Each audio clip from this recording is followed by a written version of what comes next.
Example 8.5, the amount of the rainfall in a particular season for the 6 days are given as 17.8 centimeter, 19.2 centimeter, 12.5 centimeter, 12.8 centimeter and 11.4 centimeter.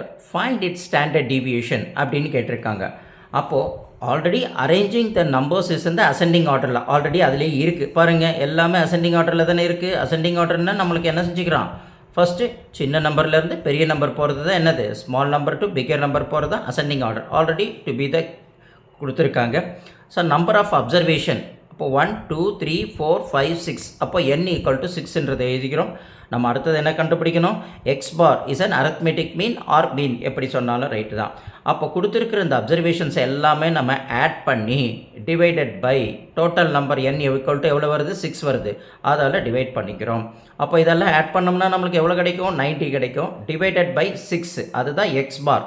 அதை simply 90 by 6 நம்ம simplify பண்ணோம்னா 15 கிடைக்கும். அப்போ X bar equal to நம்மளுக்கு எவ்வளவு 15 அப்படின்னு நம்மளுக்கு கிடச்சிச்சு இல்லைங்களா.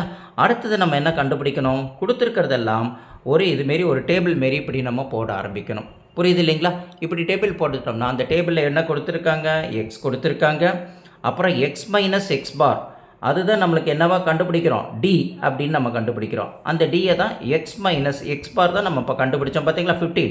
அந்த 15 போட்டுக்கிறோம் ஈக்குவல் டு டி அப்படின்னு போட்டுக்கிறோம். புரியுது இல்லைங்களா. அதுக்கப்புறம் டி ஸ்கொயர் அதை கண்டுபிடிக்கிறதுக்கு நம்ம ஒரு காலம் ஒன்று போட்டுக்கிறோம். அப்படி 3 காலமாக போட்டுக்கிட்டு இதுமாரி போட்டுக்கிட்டிங்கன்னா உங்களுக்கு கொஞ்சம் ஈஸியாக இருக்குன்றதுனால நம்ம என்ன செய்கிறோம், கொடுத்துருக்கிற அந்த எக்ஸ் வேல்யூவெல்லாம் இங்கே போட்டுக்கிறோம். இந்த எக்ஸிலேருந்து -15 இல்லைங்களா. அப்போ 11.4 - 15 equal to 3.6. Greater number sign மைனஸாக இருக்கிறதுனால மைனஸ் சைனை போடுறோம். அப்போ -3.6 கிடைக்குது. அதேமாரி இங்கே எக்ஸோட வேல்யூ வந்து 12.5 சப்ட்ராக்டட் பை 15 இல்லைங்களா. மைனஸ் பண்ணும்போது நம்மளுக்கு -2.5. அதேமாரி 12.8லேருந்து -15 போயிடுச்சுன்னா -2.2 இல்லைங்களா. அதேமாரி இங்கே 16.3லேருந்து -15 போயிடுச்சுன்னா ஈக்குவல் டு 1.3 இல்லைங்களா. அதையும் நம்ம போட்டிருக்கோம். ஏன்னா கிரேட்டர் நம்பர் சைன் ப்ளஸ்ஸாக இருக்கிறதுனால நம்ம ப்ளஸ் சைன் போட்டுக்கிறோம். இங்கே 17.8 - 15 ஈக்குவல் டு 2.8. அடுத்தது இங்கே என்ன வருது, 19.2 - 15 ஈக்குவல் டு 4.2 அப்படின்ட்டு கொடுத்துருக்கிற வேல்யூவெல்லாம் நம்ம என்ன செஞ்சுருக்கோம், சப்ட்ராக்ட் பண்ணி எதுலேருந்து எக்ஸ் வேல்யூலேருந்து நம்ம கண்டுபிடிச்ச அந்த ஸ்டாண்டர்ட் மீன் இருக்குது பார்த்தீங்களா, அரித்மெட்டிக் மீன், அதில் நம்ம டிவைட் பண்ணும்போது சப்ட்ராக்ட் பண்ணும்போது நம்மளுக்கு இந்த வேல்யூஸ் எல்லாம் கிடச்சிருக்கு. இதை நம்ம என்ன செய்கிறோம், இப்போது சிம்பிளிஃபை பண்ணுறோம். இப்போது இங்கே கொடுத்துருக்கிற வேல்யூவில் -3.6 -2.5 -2.2 இதெல்லாம் ஆட் பண்ணோம்னா -8.3 அப்படின்னு நம்மளுக்கு கிடைக்கும். அதை நம்ம இங்கே எழுதிகிறோம். அதேமாரியே இந்த பக்கம் பார்க்கும்போது ப்ளஸ் வேல்யூ எல்லாம் 1.3 2.8 அந்த 4.2 இதையெல்லாம் ஆட் பண்ணோம்னா +8.3 வரும். அப்போ +8.3 -8.3 கேன்சல் ஆச்சுன்னா நம்மளுக்கு என்ன வரும், D ஈக்குவல் டு 0 அப்படின்றது நம்மளுக்கு கிடைக்கும். புரியுதுங்களா. ரைட்டு. இப்போ இதுக்கப்புறம் தான் நம்ம சம்ம போடும்போது கரெக்டாக வருன்றது நம்மளுக்கு டேலி ஆகும். இப்போ டி ஸ்கொயர் பார்க்கும்போது 3.6 ஹோல் ஸ்கொயர் எது -3.6 ஹோல் ஸ்கொயர் போட்டோம்னா அது 12.96 அப்படின்னு கிடைக்கும்.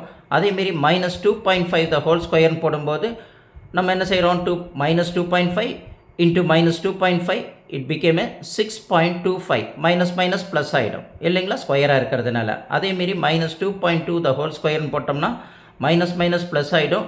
2.2 இன்ட்டு 2.2 4.84 அப்படின்னு கிடைக்கும்.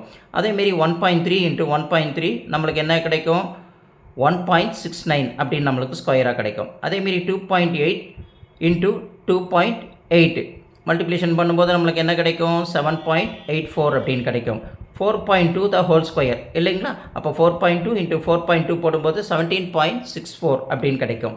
ஸோ இதெல்லாம் கிடைச்ச உடனே அந்த டி ஸ்கொயர் கிடைச்ச உடனே அதை தான் நம்ம என்ன செய்கிறோம், இதையெல்லாம் ஆட் பண்ணும்போது 51.22 அப்படின்னு நம்மளுக்கு கிடைக்கும். இது தயவுசெய்து எழுதும்போது இந்த டெசிமல் கரெக்டாக எழுதுங்க. அப்போ தான் ஃபைனலாக ஆட் பண்ணும்போது நம்மளுக்கு ஈஸியாக இருக்கும் இல்லைங்களா.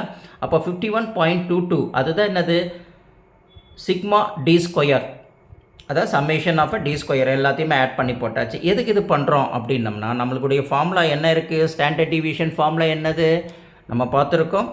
Standard deviation equal to root of sigma D square by N இல்லைங்களா. அப்போது standard deviation equal to root of sigma D square அதுதான் நம்ம எவ்வளோ கண்டுபிடிச்சோம், 51.22 இல்லைங்களா. அந்த 51.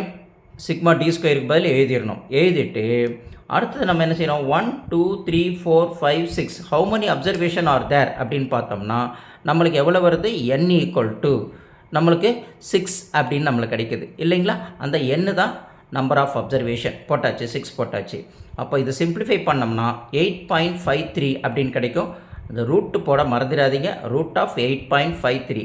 அந்த ரூட்டுக்கு நம்ம வேல்யூ எடுக்கும்போது 2.9 அப்படின்னு நம்மளுக்கு கிடைக்கும். உங்களுக்கு ஆல்ரெடி தெரியும் இல்லைங்களா எப்படி நம்ம போடுறதுன்றது. இங்கே நான் போட்டிருக்கேன், இதை பார்த்துக்கோங்க.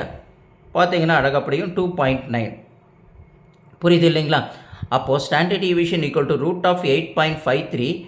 அப்போ நம்ம அப்ராக்சிமேஷன் வேல்யூ தான் 2.9. அதாவது ஸ்டாண்டர்ட் டிவியேஷன் அப்ராக்சிமேஷன் வேல்யூ எவ்வளோ 2.9.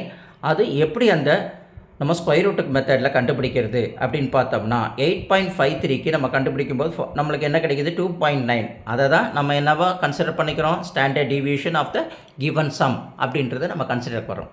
புரியுதுங்களா. இப்படி புரியலைன்னா ஒரு தடவைக்கு 2 தடவை போட்டு பாருங்கள், அழகாக உங்களுக்கு அந்த புரிதல் வரும். புரியுது இல்லைங்களா.